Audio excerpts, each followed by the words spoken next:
stress management for vet trainers, schools, teachers, and university professors. What is stress?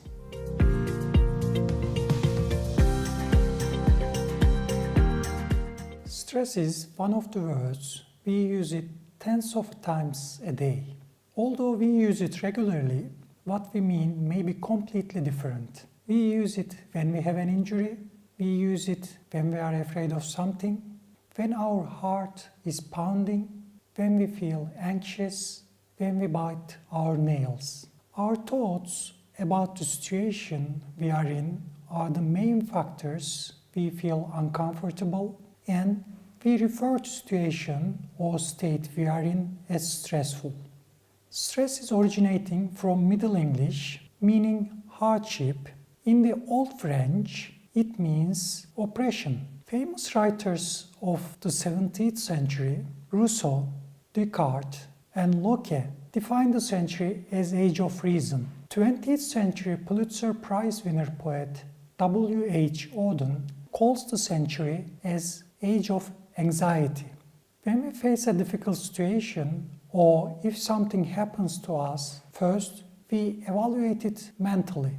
We try to understand whether and how we could face the situation, what kind of skills we need to have and use to overcome what we call a stressful situation. If our skills outweigh the demands of the situation, then it is no more creates anxiety for us. But if we believe that our skills are not enough to deal with and overcome the situation we are in, then we feel anxious. We refer to the situation as stressful and exhibit stress response. It's about our coping skills, how we feel and judge the situation we are in. What we mentally decide determines our response. Stress may stem from a variety of reasons, situations or thoughts we have that makes us anxious and frustrated. Every person may have different feelings or levels of stress because we may perceive the same situation according to our coping skills or previous experiences. Although many people have some kind of public speaking anxiety or coping skills and experiences would determine its level. In most cases, people feel stressful because they think themselves unprepared. Likewise, in a public speaking scenario, making practice, doing your homework for the speech would help you feeling ready and overcome negative effects of stress. Stress is a normal part of human life. It's motivational in small quantities and even makes people productive in mental and tangible world. On the other hand, the stress more than one can handle could be damaging to health, business, productivity, personal relations, and many aspects of our lives. Our perception and coping skills will be determinants of the negative effects of stress. We may perceive stress as an encouragement to do better, or it can hinder our ability to do or fulfill the task. Responding to stress is a learning path. We learn the stressors, we learn our skills, we learn how to respond and cope with different situations in life every day. If we perceive and treat most of the everyday situations as stressful, it will grow like a snowball and they could affect our physical, mental, and social well-being. When we talk about avoiding stress, it is how we can manage stress in our lives. Managing stress or stress management is now avoiding stress. First of all, it's not possible and there isn't a life without stress. Stress management is avoiding harmful effect of stress, channeling the stressor to be more productive as encouragement, learning the coping skills for stressors of everyday modern living. It's about experiencing the stress, learning its positive and negative effects on us and developing coping methods. In a way, we'll be more experienced in how to manage the stressors and stressful situations in our lives. So, it's a lifelong learning experience for every kind of human being. If we learn and appreciate stress, we can control it and we can perceive it as positively affecting our health in a positive sense. Main sources of stress. Stress stems from four main sources: the environment, physiological, social stressors, and our thoughts. The physical environment can be source of the stress, such as the crowd, weather conditions, air, noise, and environmental pollution. Traffic, feeling unsafe because of crime can cause stress. As an individual, we are all members of social groups. We have social roles to play in our lives. We could be a parent, employee in a firm. Because of our roles, we have responsibilities. Arising from these responsibilities, we must work. We need to complete tasks on certain dates. We need to manage our finances. In our social interactions, we may have disagreements with colleagues, our parents, husbands, wives, and children. As we play our social roles, we face all aspects of life as human beings, either positive or negative. We will be happy and joyful with the success of a family member. We will be very sad or even devastated with the loss of a loved one. Diseases and ailments affect our body.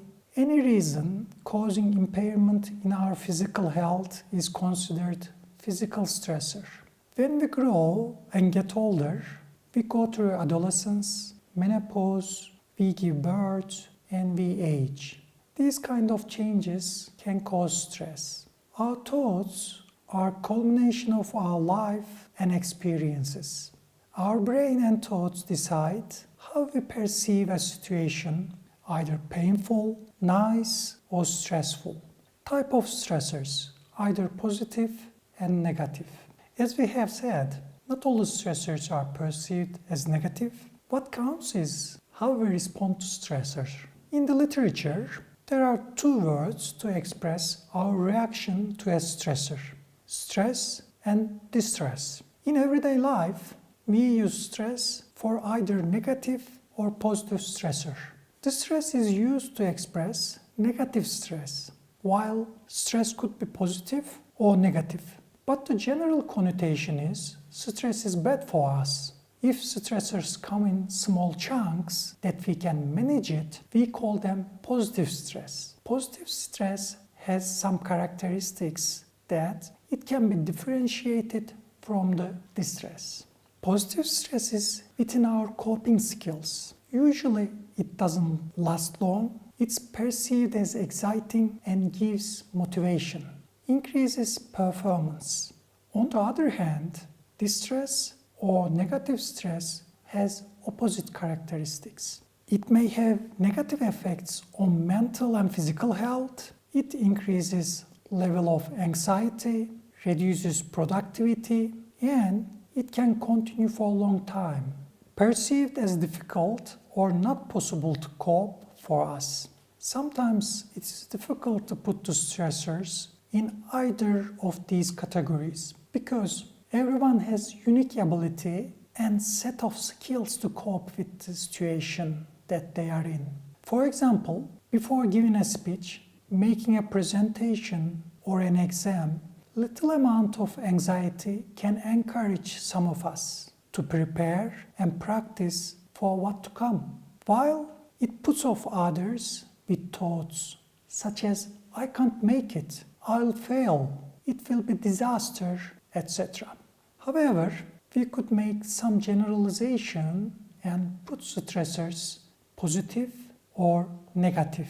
Examples include death of a loved one, separation from a partner or a spouse, injury and hospitalization of a family member, being abused, financial problems, problems at workplace, failing communication with the family, problems of family members and children, finding not enough time for yourself and family members in the modern times, and finally giving a speech or making a presentation in front of public.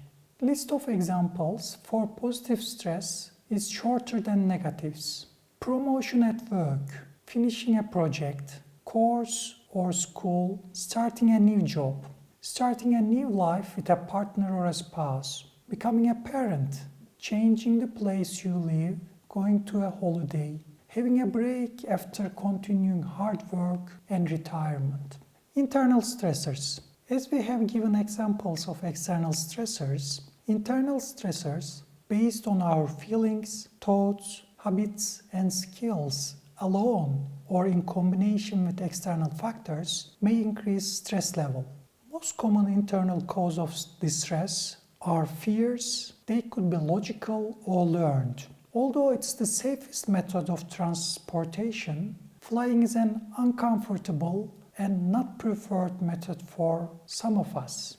Fear of heights is another common source of stress. Public speaking is a very common source of internal source of stress. It could be very severe, that can limit communication even in informal settings. Worrying thoughts about what could happen in the future are repeating source of stress in one's life. They could be status of health, someone's future or career in job. Although people do what's in their capacity, they cannot help themselves in such situations, but have distress. This kind of attitude may stem from setting high goals and having unrealistic ambitions. Unlike above-mentioned internal sources of stress, behavioral patterns of ours can cause stress deeply and in continuous manner. This kind of internal stressors can be source of stress until we change our behaviors. Example behaviors in these categories can create stress at work and at home. Because of formal environment, they tend to be more important at work. Trying to do many things simultaneously, not being successful and failing your expected task, lack of self-confidence, unable to set boundaries at work and social circles, and procrastination and lack of planning in things you do. One of the ways to combat fear of giving public speech is plan ahead. In this way, one can have enough time for preparation and practice. How we perceive stress and anxiety. Phobia is a complex feeling we experience when we face stressors. When we face stressful situations, we exhibit physical, behavioral, and psychological signs. Physically, sweaty hands, increased heart rate, red cheeks are signs of anxiety. While feeling nervous and anxious, leaving or evading the situation or trying for perfect outcome are possible behavioral examples. We learn fear and stressors. We are afraid of failure and humiliation. We learn them through our own experiences or by observing and reading others. When we are going to give a public speech, we tend to think failure, embarrassment, and humiliation. Instead of negative thoughts, one must know how to overcome his or her anxiety. If you know what are you afraid of or what is that you are concerned of while giving a speech, you could address them with planning and practicing. As we have gotten more experienced, we can learn how to deal with stressors. If we know our strengths and weaknesses, this would help us improve our speaking and communication skills and enable us to cope with stressful situations, not only in public speaking, also in our social interactions as well. Our thoughts are in perception of anxiety. Our thoughts tell us that we are in danger or dangerous situation. Physical threats like fear of dog or snake bite, social threats like humiliation, embarrassment, mental threat like going crazy and insanity are the results of our perceptions based on our thoughts. The perception of danger, threat, or humiliation helps us to prepare with the situation. We learn what to do when we recognize danger. Likewise, if we recognize or sense possibility of humiliation that may occur during public speech, we make all the necessary preparations before giving a public speech. We learn the topic, we study the audience, we practice. Our thoughts can be anxious and our perceptions would be very negative. These kind of anxious thoughts are usually future related. Anxious thoughts generally start with a conditional clause like, what if my speech goes very bad? What if I cannot remember the words or what to say? What if I cannot answer the questions from the audience? What if audience think that I am an idiot? All these thoughts are future related and thinking of the distressing outcomes. For reflection, stress and you. How do you know that you are under stress? What causes to have you stress? When do you feel that you are under stress? When you feel stress, what are your main and typical reactions? When you feel stress, do you feel any changes in your body? When you face a stressful situation, what is your first response in general? What is your emotional response when you face stress? Any particular dominant response in different situations? Think those questions and give yourself a time and answer them.